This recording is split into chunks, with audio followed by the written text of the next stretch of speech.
बच्चों, संस्कृत व्याकरण के अंतर्गत पिछले वीडियोस में मैंने आप सभी को संस्कृत में कितने लिंग, वचन और पुरुष होते हैं इसके बारे में बताया था।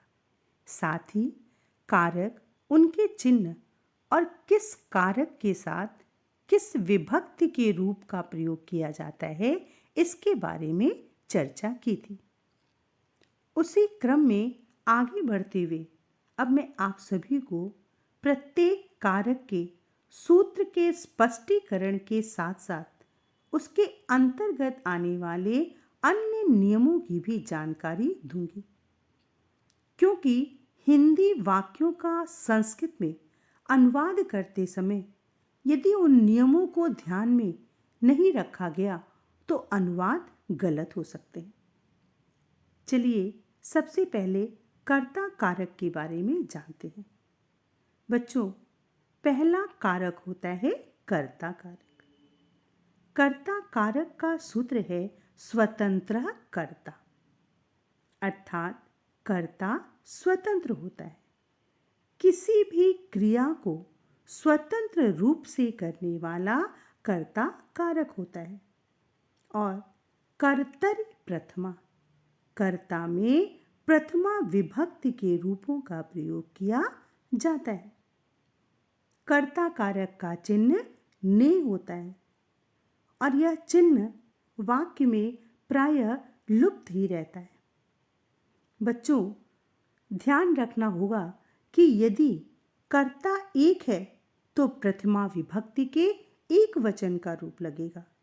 यदि कर्ता दो हैं तो प्रथमा विभक्ति के द्विवचन का रूप लगेगा, और यदि कर्ता दो से अधिक हैं तो प्रथमा विभक्ति के बहुवचन का रूप लगेगा।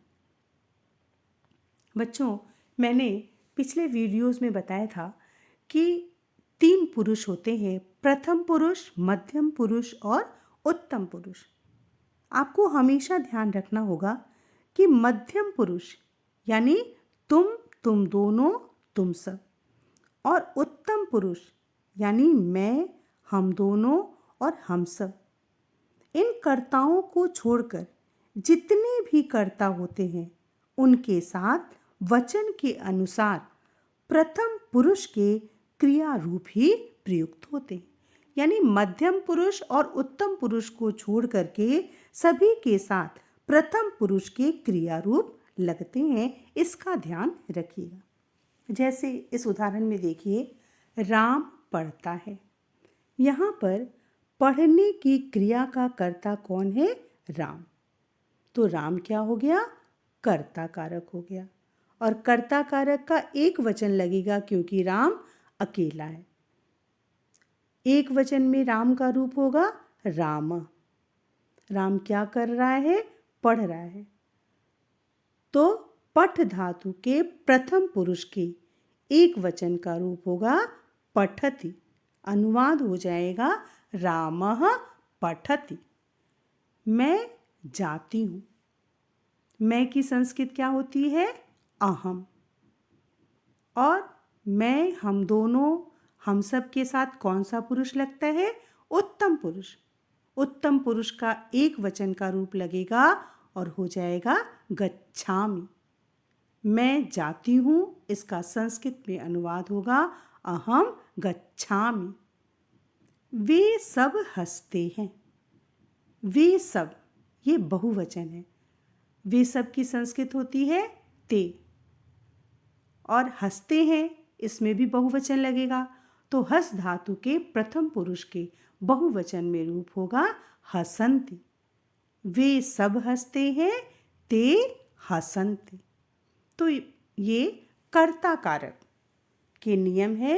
हमेशा ध्यान रखिएगा कि कर्ता कारक के योग में प्रथमा विभक्ति के रूपों का प्रयोग किया जाता है। और अगर कर्ता एक है तो एक वचन, कर्ता दो हैं तो द्विवचन, और कर्ता दो से अधिक हैं तो बहुवचन के रूप लगेंगे। और कर्ता के अनुरूप ही उनकी क्रिया को भी हमें देखना पड़ेगा कि प्रथम पुरुष के हैं कि मध्यम पुरुष कि उत्तम पुरुष, किस पुरुष की क्रिया उसके साथ लगानी होगी सह तौ ते के साथ प्रथम पुरुष की क्रिया।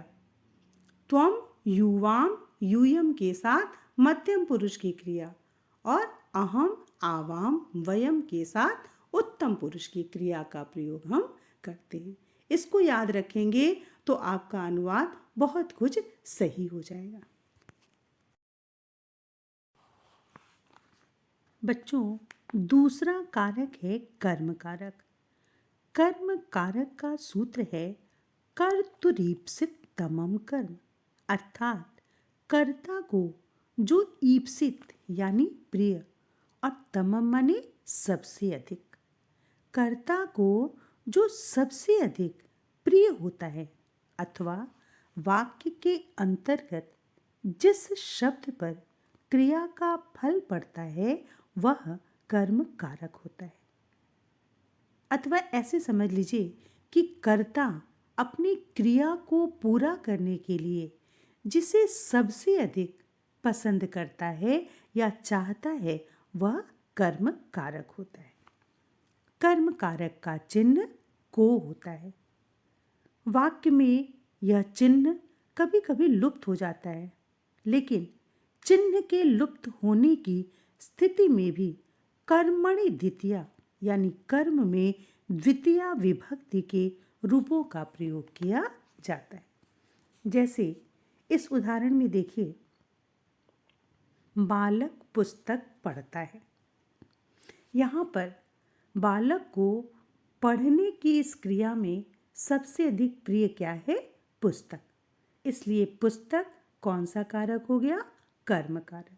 और कर्म कारक में द्वितीया विभक्ति लगती है और पुस्तक का संस्कृत में कर्म कारक द्वितीया विभक्ति एक वचन में रूप होगा पुस्तकम। बालक एक है इसलिए एक वचन का रूप लगेगा बालक। पुस्तक की संस्कृत पुस्तकम। और पठति, बालक पढ़ रहा है इसलिए प्रथम पुरुष एक वचन की क्रिया लगेगी क्योंकि कर्ता भी एक वचन का है। बालक पुस्तक पढ़ता है, इसका संस्कृत में अनुवाद हो जाएगा बालकः पुस्तकम पठति। हम सब गांव जाते हैं। हम सबको इस समय सबसे अधिक अच्छा क्या लग रहा है? गांव। तो गांव क्या हो गया? कर्म कारक हो गया। अब देखिए यहाँ पर को लिखा नहीं है, लेकिन गांव को जाते हैं, यह को इस गांव के अंदर छिपा हुआ है। हम सब की संस्कृत क्या होती है? वयम। गांव को संस्कृत में कहते हैं ग्राम, और गांव को जा रहे हैं कर्म कारक में हो जाएगा ग्रामम। जाते हैं हम सब बहुवचन है, और मैं, हम दोनों और हम सब के साथ कौन सा पुरुष लगता है? उत्तम पुरुष। और बहुवचन का रूप लगेगा तो गम धातु उत्तम पुरुष बहुवचन में हो जाएगा गच्छामः। हम सब गांव जाते हैं, वयम ग्रामम गच्छामः। राम फल खाता है। यहाँ पे राम को क्या पसंद है? फल। राम अकेला है, एक वचन है, तो एक वचन में राम का रूप होगा राम। फल को खा रहा है, क्या हो जाएगा? फलम। खाता है, कौन सा पुरुष लगेगा इसमें? प्रथम पुरुष। और एक वचन है तो क्रिया भी एक वचन की होगी और इसका रूप बनेगा खादति। राम फल खाता है, रामः फलम खादति। तो इस प्रकार कर्म कारक का चिन्ह को होता है और इसमें द्वितीय विभक्ति के रूपों का प्रयोग किया जाता है। कर्ता अपनी क्रिया को पूरा करने के लिए जिसे सबसे अधिक चाहता है या पसंद करता है वह कर्म कारक होता है।